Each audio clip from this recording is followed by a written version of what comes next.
I think also in this anime there are a lot of themes, and I think like the biggest theme is people's obsession with technology. Like obviously, like Lain is somebody who she gets a computer from her father, and she kind of gets carried away with it. And I think her father tells her about computers and just being kind of careful that all computers are just there to get information, and then she kind of is like she kind of says like she understands that, but she sees something deeper and she goes by it. So she does get really obsessed. She goes from not knowing anything about computers to building like this big hive in her room with all her computer equipment. And then also to, she's walking around and the whole floor is like kind of flooded and is all flooded with like computer humidity. And then the other thing about it is that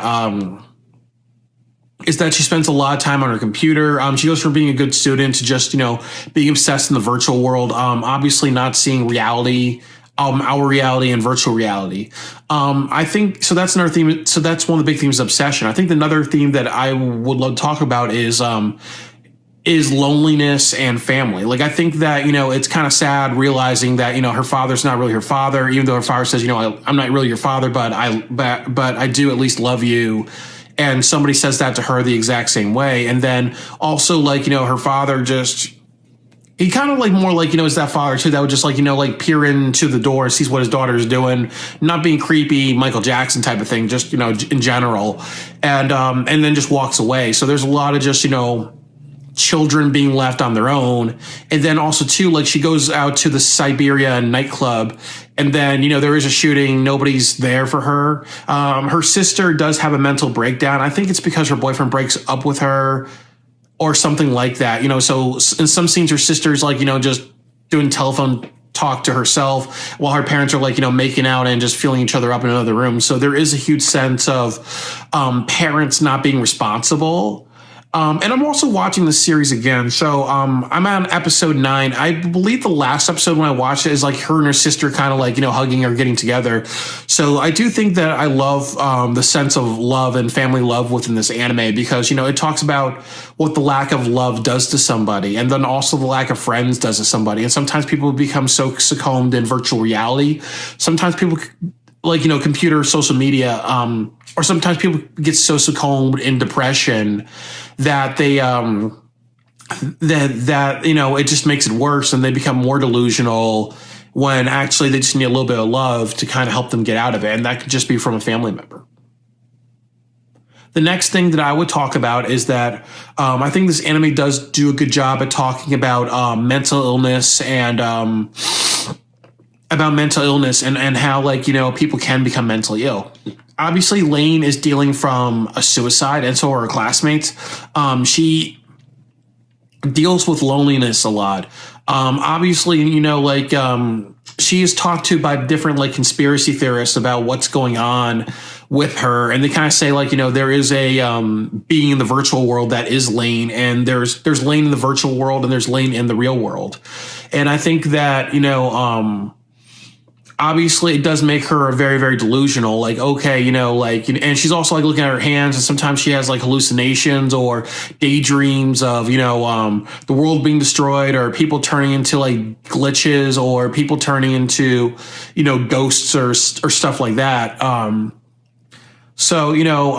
also like too, it's kind of like revealed late in some episodes, she does have split personality syndrome. She does, she acts like she acts very like, timid and soft and sweet and timid in the real world. And then she kind of can go to kind of like, very like stern face, like Major in Ghost in the Shell, and just, and kind of harsh and badass and taking shit from nobody and kind of being like, what, I understand where you're coming from type of personality. Like, she's able to not be bullshitted. And I think that it's interesting because you're dealing with a character that could be schizophrenic. You're dealing with a character that's obviously very, very depressed. Obviously somebody who goes from different emotions of very, very timid to very fearful to very like, don't fuck with me. So like, I think some people may say that it could be bipolar disorder or something like that. But I also think the major theme is that her parents don't get her help. They're kind of just like, you know what? Well, there's my girl on a computer, and that's not always helpful. And even like her sister is in the same boat. You know, she's kind of left to her own devices, and you know her parents just don't really care. And then also too in the anime, they do talk about like how there's like some mass suicides by people being attached to the virtual world and other things like that. So it does kind of deal with that too, because I know in Japan, for decades they've had issues with lots and lots of suicides and depression. So I do think that it touches on upon that, and just also just how people can be so into virtual worlds or gadgets or ways to kind of get away from their problems, and just the outcome of that. I think that there's other things that I like. I like the philosophy that it talks about in this anime. Like they do talk about the existence of God, what God is supposed to be, you know, like the existence of human nature, and also they do talk about conspiracy theories and just, you know, is this reality our reality? And there's people like who are into quantum physics and string theory and like, you know, light theory and other theories about, you know, whether this reality that we live in is all a simulated thing, or it's actually part of a huge computer program, or you know, do we when we die, does life kind of repeat itself through our perspective, or are we hooked up onto a computer and we're seeing the world through like a certain thing? There's people who believe that stuff, you know. So I think that I like how this anime talks about conspiracy theories and other people's conspiracy theories, because you know, everybody has a different take on life, and I think that adds a lot to character development. One other thing that I loved about this anime is that I love the art design and art direction of this. I think that, you know, I like how there's lots of white spaces in this anime to kind of emphasize loneliness. I like how there's a lot of desaturated colors. I like how some scenes can be very, very colorful. I also like the Siberian nightclub, where there's some very, very violent things that happen in there. And you see like this very beautiful lighting. So I like the juxtapositioning of beautiful like techno lighting and a dance club, and then also just some extreme violence, because sometimes it adds a layer of uncomfortableness. And for an anime, I will kind of say that it goes into a lot of different genres. I think like first of all, the number one genre is sci-fi. The next one is definitely a psychological drama. Then it goes into psychological horror. Then it goes into drama and even the horror genre, and also there's some sense of suspense and mystery into it, and I think it does that very, very well. I think that the biggest weakness of this anime is it's not very, very straightforward, but it's definitely very, very engaging. So I think that it is a bit of a trade-off. Like obviously, if this was a movie and it was going for like the Oscars or another film festival or something like that, it probably would not win anything, just on the fact that it does come off very experimental, and it does kind of come off as like, you know, a mind fuck or an acid trip, or I don't know what the fuck this film is about. Like just the same way Pink Floyd The Wall or the Alejandro Jodorowsky films come off. There's not really a linear beginning, middle, and end in typical stories, and sometimes that can be very helpful, and sometimes that can really hurt a piece. And sometimes when people have the attitude of I don't know what the fuck is going on and walk away from it, that does hurt. But I do think that, you know, for an anime, for its time period, it works for what it works. It's definitely very, very experimental. I'm also very, very happy that, you know, it's 12 episodes, really short. It would not work as a long piece. I don't think that even a part 2 is worth it. I think that in the end, because I've seen this before, it definitely has a sad ending with Lain just kind of being part of the virtual world, and you don't know if she's real or not, or you feel like she kind of sacrificed herself and she's stuck in there. So there's a sense of sadness because you follow this really lonely character, and now they're saying that they're not even part of existence. So it does kind of feel like you're dealing with a death of somebody you care about. So I think that how we feel for Lain is very, very powerful. I also like the existentialism in this. And this is one of the reasons why I watched this anime, because I like how it kind of shows, you know, like her own mental breakdown or other characters' mental breakdowns very, very well, and what they think about and what their what other people are saying to them that makes them question their own existence. And I think that that's very, very powerful because, it adds a lot of character depth and a lot of character abstraction. Sometimes it can be overdone, but obviously in this anime about sci-fi and conspiracy theories and getting too deep into obsession and mental breakdowns, it works very, very perfectly. It does not feel like filler, and it doesn't feel like, bad writing, because in a lot of bad writing, sometimes people give characters a lot of character depth, and it's unneeded. You have to pick when it works. And sometimes the most powerful films just have little dialogue, and other powerful films have a lot of dialogue. So I think that they find the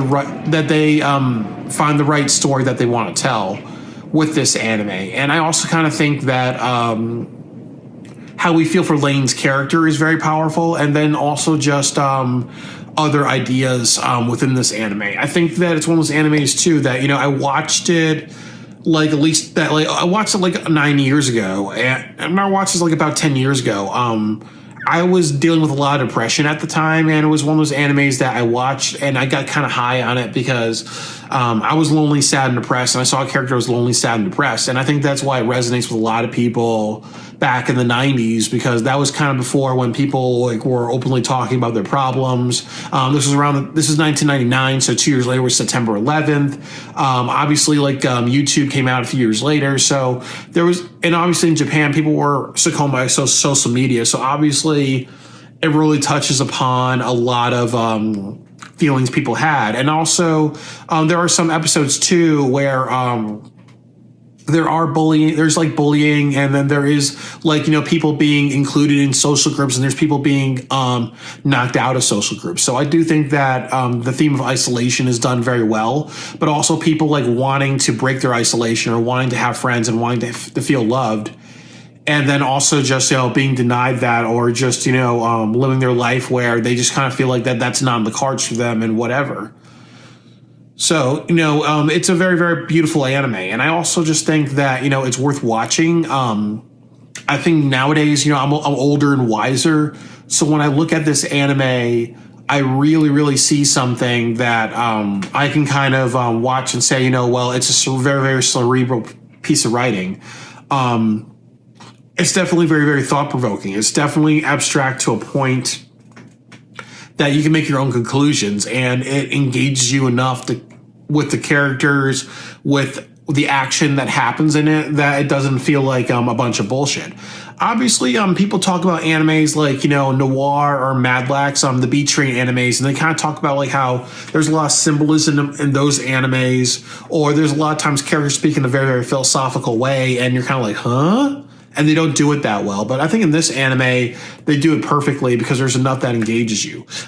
You engage an audience by making a piece of work that resonates, by having characters that resonate, and also, too, that if there's characters that you can feel for, that you can feel sorry for. I think that Lain tries to be a good friend, even though, she's a very lonely person, even though she was naive about computers and people kind of consider her a little stupid, even though that she's kind of a prey for a predator. There are a lot of just people after her, don't know what she's about. There are people trying to figure her out and saying, we don't know what you are. And that's a very powerful thing to say to a teenager. So I think that they do enough to kind of make you feel empathy for her and sympathy for her. And then they build this really abstract story around her. So I think it's a very well done anime. If I was to give it a grade, I would not say it's an F. I would not say it's an A+. I would not say it's a D. I would not say it's a C. I would not say it's a B. I would not say it's a B-, not a B+, not an A-. I would say it's around the A region, probably A- region, I would say, as an anime, because I think that it's had such a huge impact on society. It's definitely an anime that I feel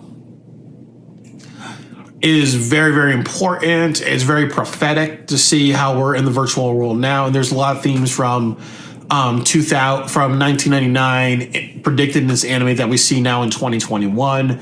And I also think that, even though its storytelling is all over the place, it still holds together. I think it would have been a better anime if their story was much stronger and it was much linear and it wasn't confusing. But, it's definitely more of a style that succeeds in its style. but I would definitely not pick that style for my own film work. I do think that what I take from it is just, once again, that idea of having characters that resonate and you can build a world around them because you make them resonate so well. I also think that, again, a story that has themes that, resonate with people. And I also kind of think that, how they show existential crisis by having characters hallucinate or showing their phobias get the best of them, having them say things about, how they feel about their existence, how other people are questioning them or give them questions that are hard for them to handle. That's all done very, very well. There's obviously ways you can do it, that are probably, that would probably work for your style. That's because I think like a lot of people would make something more simplistic than this and not abstract as this. So I think that there's a lot of ideas you can kind of take from this and apply it just to your own style. And I definitely found some. So that's all I gotta say about the Serial Experiments Lain. I think it's a very beautiful anime, very beautiful art direction, very good story writing, very good character development, really good music. And I do think that, it's also a very good multi-genre anime, and everybody should give it a look, especially for the sci-fi people and some people who are into like a bit of sci-fi and psychological horror.